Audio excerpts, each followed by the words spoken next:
Hello बच्चों, welcome to Alpha Physics Academy. Alpha Physics Academy में आप सभी का बहुत बहुत स्वागत है। मैं हूं आपका मेंटर मिस्टर एस खान और आज इस वीडियो में आपके लिए लेकर के आया हूं क्लास 12th फिजिक्स का first chapter electric charges and field का बहुत important topic electric flux. Electric flux क्या होता है, चलिए समझते हैं। यहाँ पर आपको फिगर दिखाई दे रहा है। इस फिगर में मान लो कि ये एक प्लेन सरफेस है और प्लेन सरफेस से इलेक्ट्रिक फील्ड लाइन पास हो रही है।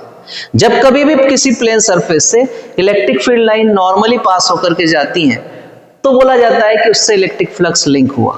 ठीक है ना, मतलब कि सरफेस से अगर इलेक्ट्रिक फील्ड लाइंस नॉर्मली पास होकर के जा रही हैं तो कहा जाता है कि उससे इलेक्ट्रिक फ्लक्स उस सरफेस से लिंक होता है। ठीक है, तो इलेक्ट्रिक फ्लक्स की डेफिनेशन लिख लेते हैं। Electric flux is defined as electric flux is defined as the number of electric field lines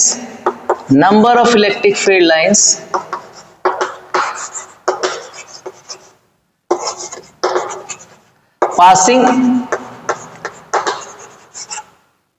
normally through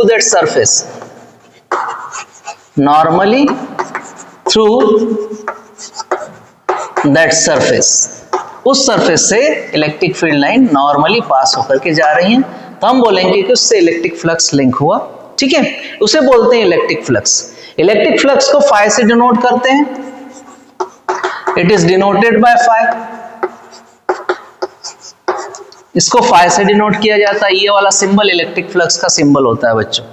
ठीक है, इलेक्ट्रिक फ्लक्स एक स्केलर क्वांटिटी होता है। It is a scalar quantity.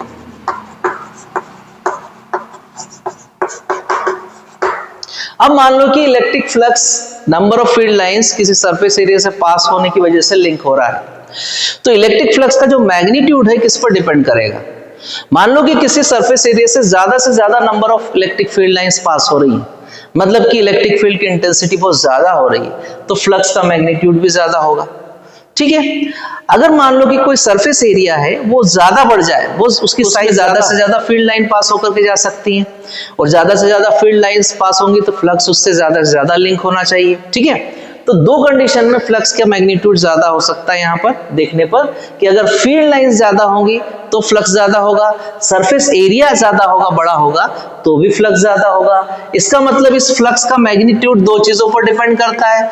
Flux directly area के, surface area के directly proportional होता है और फ्लक्स इलेक्ट्रिक फील्ड इंटेंसिटी के डायरेक्टली प्रोपोर्शनल होता है। अगर इन दोनों को कंबाइन में कर दूं तो फ्लक्स इन दोनों के प्रोडक्ट के बराबर हो जाता है। Flux is the product of electric field and surface area. Flux को हम इस तरीके से भी डिफाइन करते हैं सिंपल वे में कि electric flux is the product of electric field and surface area which is normal to it, है ना। तो सरफेस एरिया उस फील्ड लाइन के नॉर्मल है। ठीक है, तो यहां पर हम लिख सकते हैं इसकी definition. It is the product of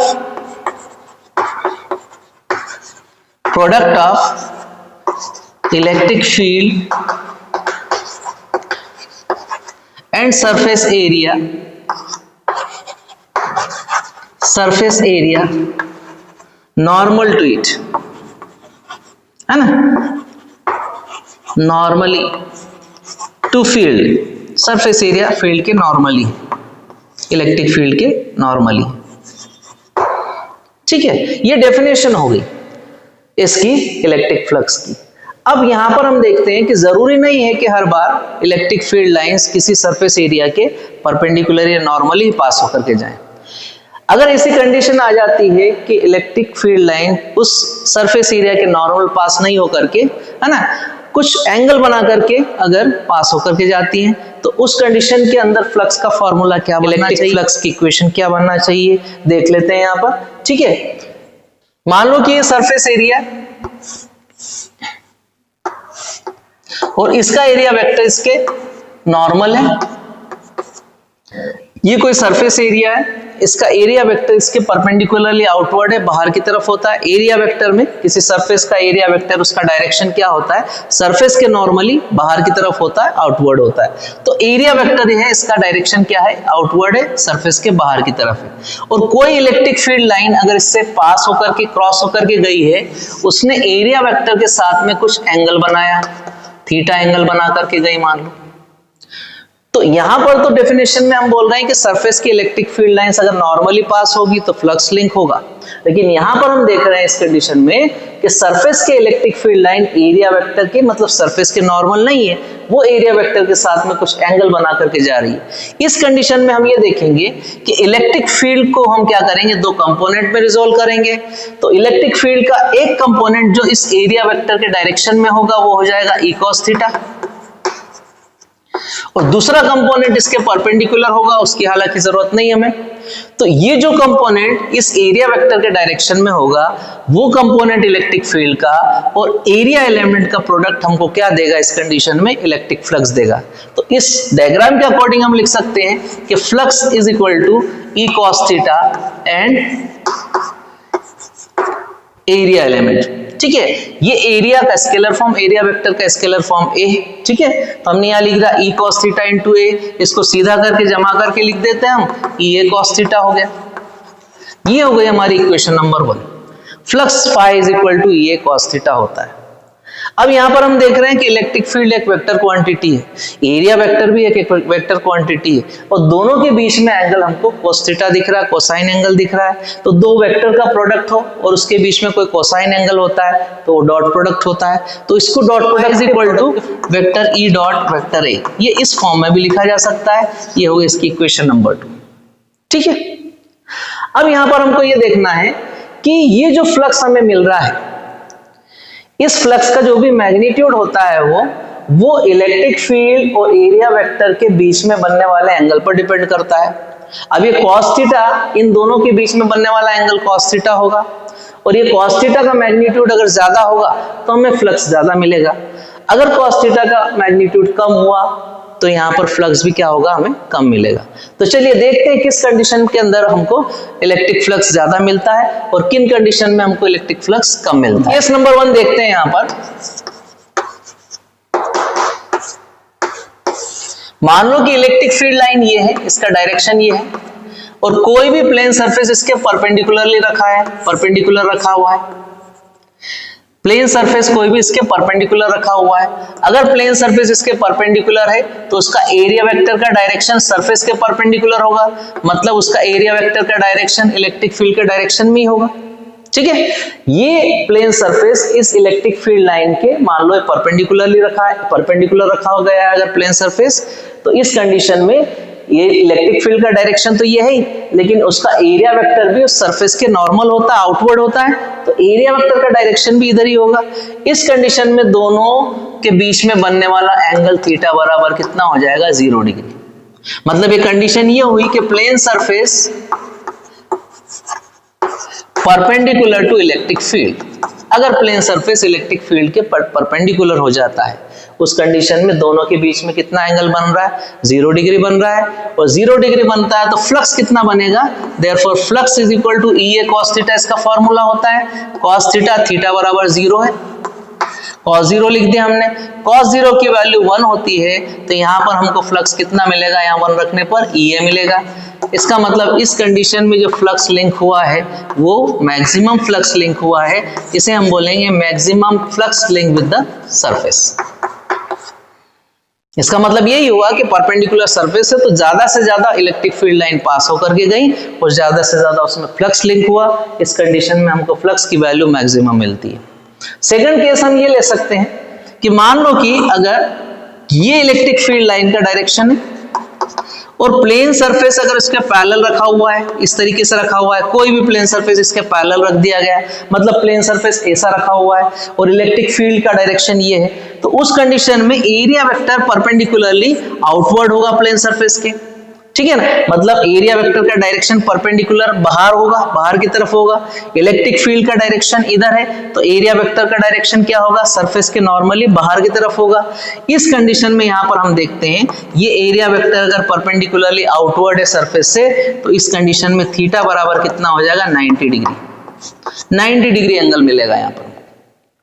इसका मतलब हमने प्लेन सरफेस को कैसा रखा, प्लेन सरफेस को पैरेलल रखा, किसके, इलेक्ट्रिक फील्ड के, पैरेलल टू इलेक्ट्रिक फील्ड। इस कंडीशन में हमको एंगल थीटा बराबर क्या मिलता है, 90 डिग्री मिलता है। अब 90 डिग्री मिलेगा तो वो इक्वेशन यूज करते हैं, फ्लक्स निकालने के लिए। Therefore flux phi is equal to क्या हो गया, ई ए cos 90 डिग्री। अब cos 90 की वैल्यू 0 होती है, 0 का मल्टीप्लाई इसमें करने पर हमको क्या मिलेगा, 0 मिलेगा। तो यहां पर इस कंडीशन में टोटल फ्लक्स जो मिलेगा 0 मिलेगा, जो कि मिनिमम, जिसकी वैल्यू हमको मिनिमम मिलेगी। तो इस तरीके से हमको सरफेस एरिया और इलेक्ट्रिक फील्ड का जो डायरेक्शन है ना, वो डायरेक्शन की वजह से हमको ये देखना मिलता है कि कब हमको फ्लक्स मैक्सिमम मिल रहा है और कब हमको मिनिमम मिल रहा है। प्लेन सरफेस अगर परपेंडिकुलर है, इसका मतलब ये नहीं कि E और A के बीच का एंगल 90 डिग्री है, क्योंकि प्लेन सरफेस अगर परपेंडिकुलर होगा तो A और E एक ही डायरेक्शन में होगा, उस कंडीशन में थीटा 0 डिग्री होगा। यहां पर हमको क्या मिल रहा है, मैक्सिमम फ्लक्स। प्लेन सरफेस अगर पैरेलल होगा, उस कंडीशन में E और A दोनों एक दूसरे के परपेंडिकुलर हो जाएंगे और उस कंडीशन में हमको क्या मिलेगा, मिनिमम 0 फ्लक्स मिलेगा।